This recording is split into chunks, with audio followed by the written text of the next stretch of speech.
ناظرین، سلطنت عثمانیہ کے حکمرانوں کی زندگی پر مبنی ہماری سیریز کی چوتھی قسط میں ہم آپ کو بایزید اول کی کہانی سنا چکے ہیں، اور آج کی اس قسط میں ہم آپ کو اس عظیم شخص کے بارے میں بتانے والے ہیں جس نے ٹکڑوں میں بٹی ہوئی اس عظیم الشان سلطنت کو پھر سے متحد کر دیا۔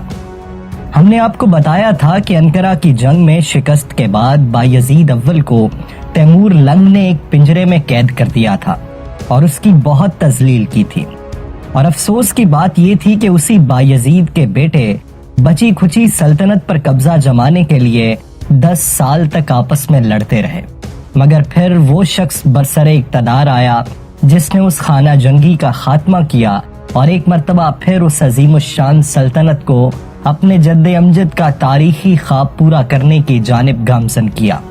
اس شخص کا نام سلطان محمد اول تھا اور تاریخ اسے محمد چلبی کے نام سے یاد کرتی ہے۔ آج کی اس قسط میں ہم آپ کو انہی کے بارے میں بتائیں گے۔ آپ دیکھ رہے ہیں تاریخ سلطنت عثمانیہ۔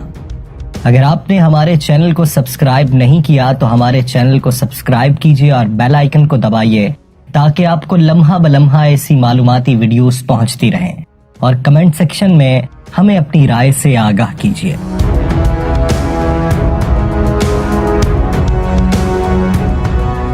ناظرین، 1389 یا بعض روایات کے مطابق 1387 میں برسا شہر میں پیدا ہونے والے سلطان محمد اول کے والد بایزید اول اور والدہ دولت خاتون تھیں۔ درمیانہ قد، گول چہرہ، ملے ہوئے ابرو، سفید رنگت، سرخ گال، کشادہ سینہ، طاقتور جسم اور بلا کی پھرتی رکھنے والے سلطان محمد اول کو اللہ نے کمال شجاعت اور بہادری سے نوازا تھا۔ وہ بہت اچھے پہلوان تھے اور ان کی جسمانی طاقت کا یہ عالم تھا کہ کئی کمانوں کی تانتوں کو بیک وقت کھینچ لیتے تھے۔ اپنے دور حکومت میں 24 جنگوں میں شریک ہوئے اور 40 کے قریب زخم کھائے۔ تیمور لنگ کے ہاتھوں شکست کے بعد سلطنت عثمانیہ ایک مشکل دور میں داخل ہو گئی تھی۔ اگلے 20 برس تک سلطنت عثمانیہ کو خانہ جنگی کی وجہ سے شدید تباہی اور بربادی کا سامنا کرنا پڑا۔ ڈاکٹر اکنجے لکھتے ہیں کہ بایزید اول کے چاروں بیٹوں کے اپنے اپنے ہزاروں حامی تھے اور وہ برسوں تک آپس میں لڑتے رہے۔ خانہ جنگی کے آخر میں سلطان کا سب سے چھوٹا بیٹا محمد اول اپنے بھائیوں کو شکست دے کر 1413 میں سلطنت عثمانیہ کا واحد وارث بنا۔ سلطان محمد اول کو سلطنت عثمانیہ کو اپنے والد سلطان بایزید کے دور میں جو حدود تھیں ان تک بحال کرنے کے لیے مزید کئی سال جدوجہد کرنا پڑی۔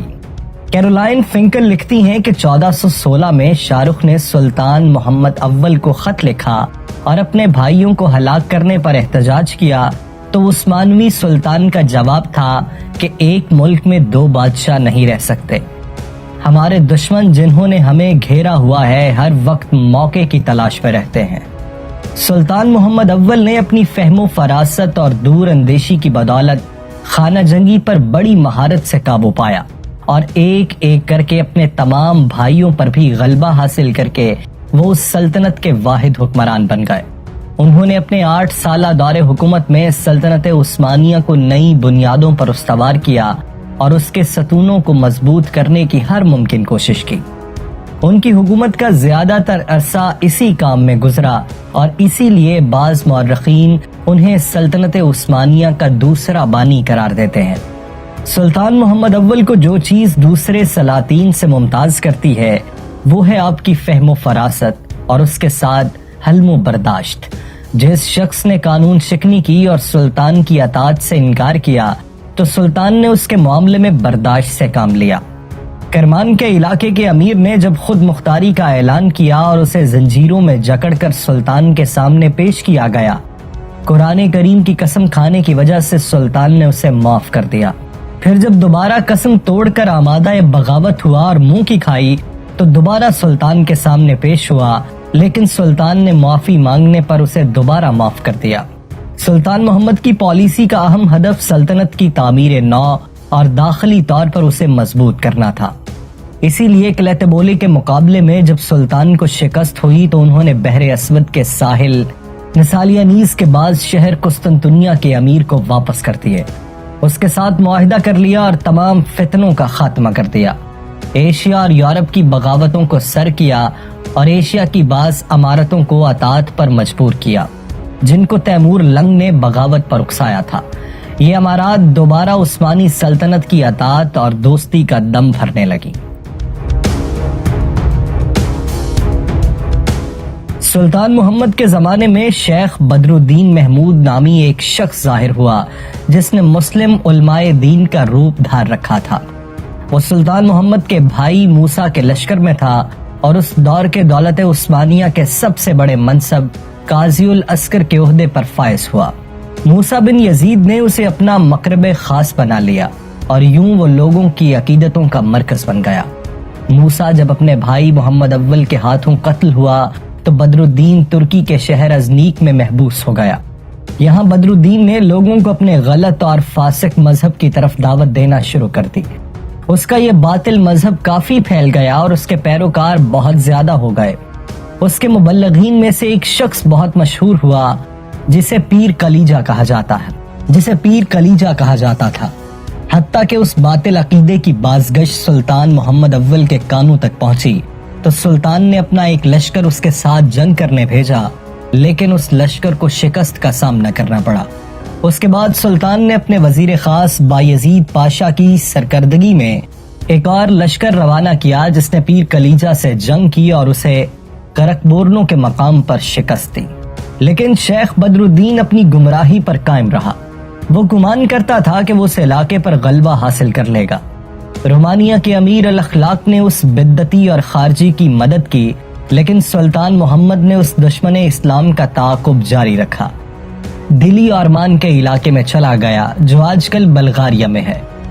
یہاں اسے یورپ کی امداد پہنچنے لگی اور سلطان محمد کے خلاف بغاوت کا دائرہ بہت وسیع ہو گیا۔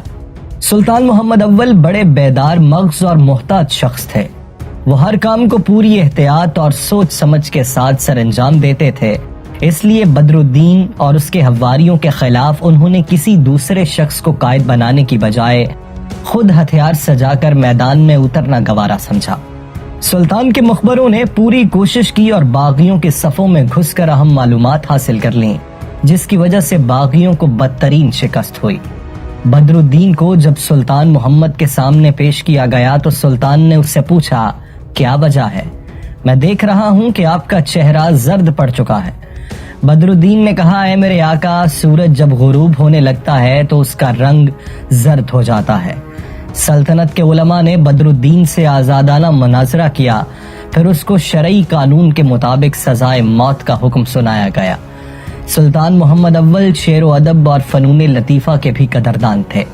یہ پہلے سلطان تھے جنہوں نے امیر مکہ کی خدمت میں سالانہ ہدیہ بھیجا جس کو السرہ کہا جاتا تھا۔ دراصل یہ ایک مخصوص رقم تھی جو امیر مکہ کو بھیجی جاتی تھی تاکہ وہ اس رقم کو مکہ مکرمہ اور مدینہ منورہ کے فقراء و مساکین میں تقسیم کرے۔ عثمانی سلطان محمد اول کو بہت پسند کرتے تھے اور انہیں پہلوان کا نام دیتے تھے، اور اس کی وجہ اس کی کمال مستعدی اور شجاعت تھی۔ اس کے علاوہ اس کی منفرد شخصیت اور عظیم کارنامے تھے جن کی وجہ سے دولت عثمانیہ اپنا وجود برقرار رکھنے میں کامیاب رہی۔ پھر سلطان اپنی عادات و خصائل، حوصلہ مندی، علم دوستی اور عدل و انصاف کی بدولت اس قابل تھا کہ اس کی قوم اس سے محبت کرتی اور اس کو چلبی کے لقب سے یاد کرتی تھی۔ یہ ایک معزز و محترم لقب ہے جو وقار اور بہادری کی علامت سمجھا جاتا ہے۔ سلطان محمد اول اسلام، علم اور فقہا کے دلدادہ تھے، اس لیے انہوں نے ایڈریانوپل جو نمازیوں کا شہر مشہور تھا اس دارالحکومت کو بروسا کے شہر منتقل کر دیا جو فقہا کا شہر سمجھا جاتا تھا۔ سلطان بے حد خلیق، عالی مرتبت، سنجیدہ فکر، بردبار اور دوستوں اور دشمنوں کے معاملے میں منفرد پالیسی رکھنے والے شخص تھے۔ اگرچہ آل عثمان کے بعض دوسرے حکام ان سے زیادہ شہرت رکھتے ہیں، لیکن یہ ایک حقیقت ہے کہ وہ عثمانی سلاطین میں بلندی اخلاق کے حوالے سے عظیم ترین انسان سمجھے جاتے ہیں۔ مشرقی اور یونانی مورخین نے بھی ان کی بلندی اخلاق کا اعتراف کیا ہے، اور عثمانی مورخین نے اسے ایک عظیم اور قابل حکمران کی حیثیت دی ہے جس نے دولت عثمانیہ کی ڈولتی کشتی کو اس وقت ساحل آشنا کیا جب تاتاری حملوں، داخلی جنگوں اور باطنی فتنوں کے طوفان میں وہ بری طرح گھر چکی تھی۔ سلطان محمد اول جب ان تمام فتنوں کو ختم کر چکے جن کا دولت عثمانیہ کو سامنا تھا، تو ملک کے داخلی نظم و استحکام کی طرف توجہ دی تاکہ مستقبل میں اس طرح کے واقعات رونما نہ ہوں۔ لیکن عین اسی وقت وہ شدید بیمار ہو گئے، اور جب انہیں اپنے مزید زندہ رہنے کی امید باقی نہ رہی تو انہوں نے اپنے وزیر بایزید پاشا کو بلایا اور کہا، میں نے اپنے بیٹے مراد کو نائب متعین کیا ہے، اس کی اطاعت کرنا اور اس سے اسی طرح مخلص رہنا جس طرح مجھ سے رہے۔ میں چاہتا ہوں کہ تم فوراً اسی لمحے مراد کو میرے پاس لے آؤ، کیونکہ میں اب بستر سے نہیں اٹھ سکوں گا۔ اگر مراد کے آنے سے پہلے امر الہی واقع ہو جائے تو خبردار اس کی آمد تک میری موت کا اعلان نہ کرنا۔ 26 مئی 1421 کو سلطان محمد اول محض 32 برس کی عمر میں اس دنیا سے رخصت ہو گئے۔